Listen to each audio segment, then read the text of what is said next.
Mary has always been to the church a great example of faith and trust in the will of God. I remember when I was in high school in those early days of my vocational discernment. And it was a time where I was confused about what God was calling me to, how I would respond, and if I would have the courage to make this step to follow what I thought was a call to the priesthood. I remember when I would go to Mass on Sunday at Christ Prince of Peace in Ford City, on the side aisle of the church, there was a niche that contained an image of the Pietà, which is the Blessed Mother holding her son after he's taken down from the cross. And every Sunday, I would go to this small devotional space and kneel down and offer a prayer to the Blessed Mother, because she is the one who brings our prayers to the Lord. She's the one who knows exactly what we need, and there was that sense of peace and comfort to know that the Blessed Mother was offering through her prayers to her son those requests that she knew I was most in need of. And it was in those moments that I found that strength. I found that encouragement that I needed to open my heart, as Mary did, to responding to God's call in my life. Mary truly is a great example for all priests of how we're called to live our life, surrendering everything we have to God. And so this year we take this opportunity to turn to Mary, the Queen of Clergy, as we continue to offer our prayers throughout the diocese for those men who are discerning a call to the priesthood. We unite ourselves through our prayers as we turn to Mary, asking her to pray for all those men who are discerning the priesthood, those who know so clearly in their heart that they're being called, those men who may be struggling, and even those men who are fearful and hesitant about what their future may bring. We ask Mary to pray for them, for their families, that they too will have the courage to respond to what God has placed before them. And so I want to offer my gratitude to each of you for your support for vocations throughout the diocese, specifically the priesthood, but also the other vocations of the church. Thank you for your commitment in always helping form that culture of vocations, which is so critical for our diocese, of helping everybody know that they are called for a very specific purpose, a way to give their life back to God, as Mary did and as she teaches us to do. Summer assignment's very important for us in many different ways. I would say first and foremost is just being amongst the people, accompanying them in their everyday lives, whether that be in the joys of life or in the sorrows of life, or anything of the average day that they go through. We here at Mount St. Peter's, as well as St. Joe's and St. Mary's, we're able to walk with our parishioners here, to go to daily Mass with them and then help out in the community, and later even maybe have a meal with them.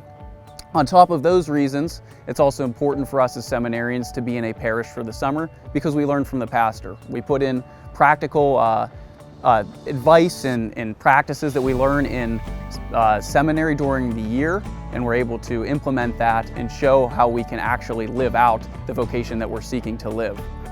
And lastly, I would say that spiritually it's important to live outside of the seminary. We're not always going to be within the four walls of a monastery or a seminary. We're going to be out in the world, and we have to have a practical spirituality of availability to people, as well as actually sitting down, setting aside time in our lives to pray for ourselves, for our parishioners, and to build up the kingdom of God.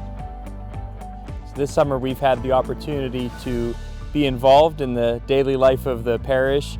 We have assisted at Mass each day, and that includes First Holy Communions, confirmation, funerals, baptisms. Have the opportunity to be sacristan or server, extraordinary minister of Holy Communion, lector. We've made calls to families just to check in on them at this time, to let them know the church cares about them and see what it is that they might need, with a particular focus on some of those families that are homebound. This summer, Andrew and I have had the opportunity to volunteer a couple times a week with the Community Clothes Closet. The Community Clothes Closet is a ministry that was started by Mount St. Peter Parish, and it is in the old St. Joseph School building. The goal of the ministry is to provide folks from the community who might be experiencing financial need with good quality clothing at a very reasonable price. The prices range from 25 cents to $5. It's also a non-judgmental, welcoming atmosphere where folks from the community enjoy coming to gather to enjoy a cup of coffee and some conversation. Each Thursday, we're at the Need Community Cafe, which is a ministry started by two parishioners of Mount St. Peter's Parish. It's a pay-as-you-can cafe, so there's a suggested donation for the meals, but you can choose to pay it forward to make an additional donation to cover the cost of a meal for someone who might not be able to pay. So again, it's a community gathering place. Everyone's welcome at the table, and the food is very good. So we help to unload the truck there on Thursday mornings and to prepare the produce, which is then distributed for a sort of a grab-and-go distribution on Thursday night for families who might need some extra help with food. My summer assignment is wonderful this year. I'm assigned to Father Alan Puczynski in Fort City. It's a beautiful town, and it's really wonderful because Father Alan was just assigned there in November. So he's getting to know the parish, getting to know the people, and he's also dean of the deanery.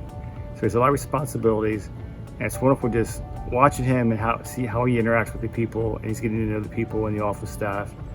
And I'm doubly blessed because I'm assigned there with Chris Pujo, who's going to be a third-year theology seminarian. And he knows so much, and he's taught me so much. I'm so grateful to him for all the time and effort he's put forth to show me how to serve at Mass and other things, and see how he interacts with people. He's just a wonderful example for me, and I've learned a great deal from him, and I feel totally blessed. So I also had the privilege of helping with the food bank. On the last Tuesday of the month, they distribute food to the needy. It's wonderful working with the gentlemen and ladies that take care of the people. It's wonderful that we have that program, but it's sad that we need it. Since Father is Dean of Deanery, he get the oils for the whole deanery. And Chris and I getting the privilege of delivering the oils to different parishes, which is wonderful for me for not being from the diocese. I get to see all the churches that I haven't seen so far. Yesterday, we had a wonderful time with Covadis Day at 12 young men discerning the call of the priesthood. It's just a wonderful day of prayer and of talking and of sharing vocation stories. Vocations in the Diocese of Greensburg are in good hands with Father Bandura, and I think we'll have many vocations in the near future. It's been such a blessing to work with the children and the parents of the First Communion class this year.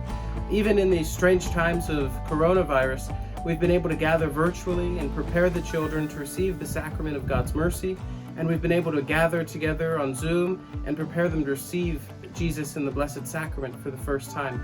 And so, even in strange days, some normalcy has been able to occur. And as Bishop often says, when the churches were closed, that the work of the church continued. And I think as a seminarian, it's a blessing to still be able to have a summer assignment during the quarantine and move forward with what the church is asking each and every one of us to do, whether we do return to Mass or if we're staying home and praying as a family there. I think this summer has taught me a lot about the ministry of what the priest is, and that ministry is living the life of Christ and carrying him out into a world that's so fearful and anxious right now. And when the world stops, the church continues to move, because the love of Christ is always a beating heart that each one of us are called to follow. And this summer, it's been such a joy to be assigned with a brother seminarian. I'm with Craig Alexander this summer, and it's a blessing that the diocese has asked us to go out like the disciples, 2 by 2. And 2 by 2 with the seminarian is also 2 by 2 with the parish. And so being assigned at both Christ Prince of Peace and St. Lawrence has been a great treasure to see how each parish lives and works together and forms another community of faith here in Armstrong County. This is also my second year with Father Alan Puczynski, and so it's great to be with him again. Last summer I was with him in Indiana, and here I'm with him in Fort City. And he's such a wealth of knowledge and information for future priests of the church that it's really an honor to be with him again. So lots of twos this year. To celebrate the birthday of the Blessed Mother, which is on the 8th of September, we celebrate with great joy, because the life of Mary is a life of great joy. And for those who pray to her, will also experience joy in their life. And so make that your intention for all those men, that they might seek the Lord's will, which will bring them joy in their life, as the Blessed Mother experienced as she followed God throughout her journey in this world.